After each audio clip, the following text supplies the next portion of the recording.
Ce désert, il y a à peine 50 ans, il n'y avait rien. Pas de tours, pas de route, pas même d'eau courante. Juste du sable, à perte de vue. Aujourd'hui, ce même endroit attire les milliardaires, les stars, et les influenceurs du monde entier.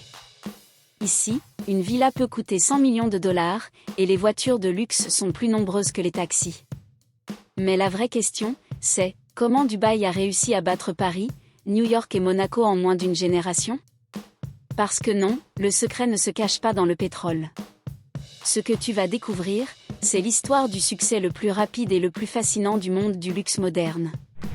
Au début des années 70, Dubaï, c'est un petit port isolé au bord du golfe Persique.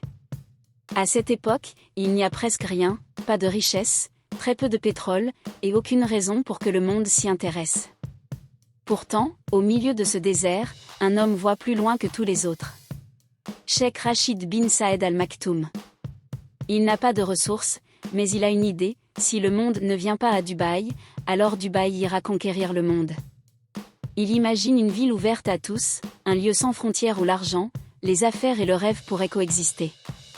Pour lui, le désert n'est pas un obstacle. C'est une toile blanche. Et sur cette toile, il va peindre la ville du futur. Mais ce rêve, au départ, semblait totalement impossible. Personne n'y croyait vraiment. Le climat était trop extrême, la chaleur insupportable, et les ressources, quasi inexistantes. Dubaï n'avait pas le pétrole d'Abu Dhabi, ni les moyens de ses voisins. À côté, la ville paraissait minuscule, fragile, condamnée à rester dans l'ombre.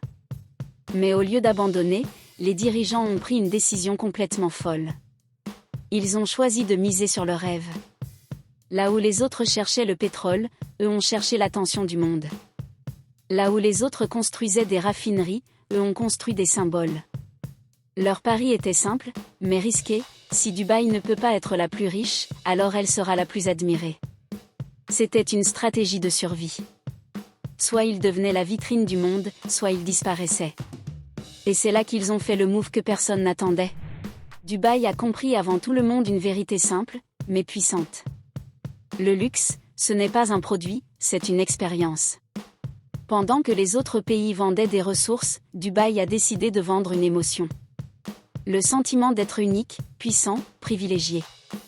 Le gouvernement a alors ouvert la ville au monde entier.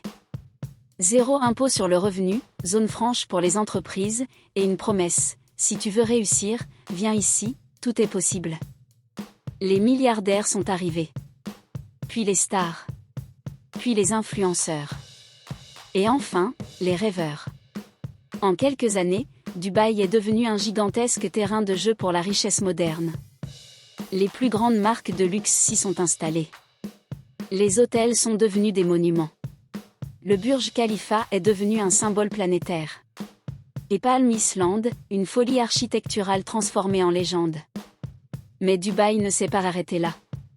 Elle a compris que le luxe du futur ne serait plus seulement matériel, mais aussi digital.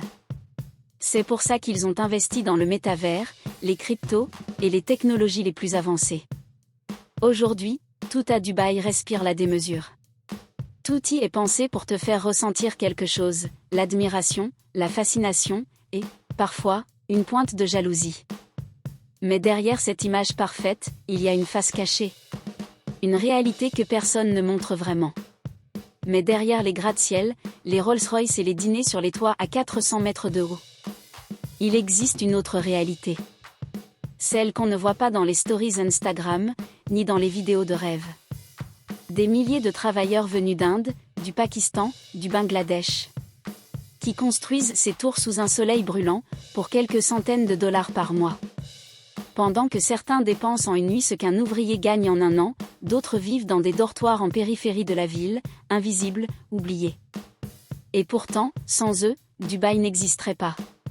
C'est le paradoxe de cette cité, le luxe absolu, bâti sur le sacrifice silencieux. Dubaï fascine le monde, mais elle divise aussi.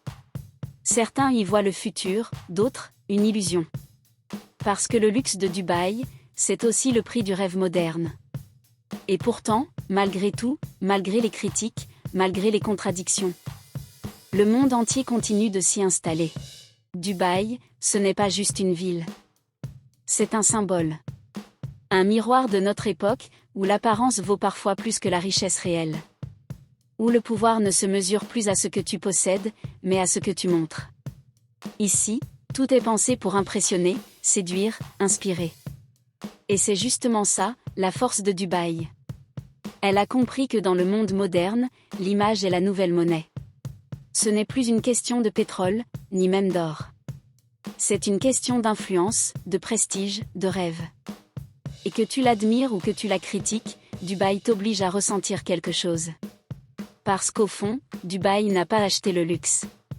Elle l'a inventé, à son image.